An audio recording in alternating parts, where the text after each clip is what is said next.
A researcher records the city of birth for a sample of n equals to 80 people.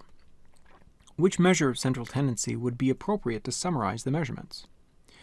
Okay, so let's have a look at what some data would look like. For example, it could be that the responses are going to be, maybe somebody says that they're born in Toronto. And maybe the next person says they're also born in Toronto. And then after that, somebody says they are born in Ottawa. And the next person says that they're born in Barrie. Now, could I take the average, the mean of these, by adding them up and then dividing by 4? No, that makes no sense whatsoever. You can't perform any mathematics on nominal data. And this is nominal data. I'm looking at data here where these simply are just places. They're categories that people fit into. So the mean is out. What about the median? Could I put these into order?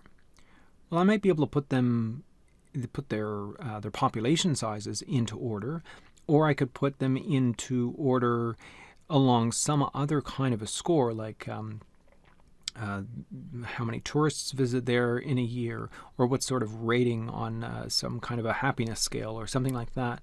But I can't just put the cities themselves into any kind of an order. These names, the names of these cities, don't really lend themselves to that. This is purely nominal data. They just happen to be places where people were born. So the median is not possible. Not only can I not do any math to get the mean, I can't even put them into order to get the median.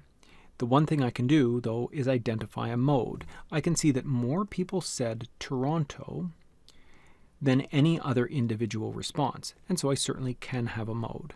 And so the most appropriate measure of central tendency here is the mode C.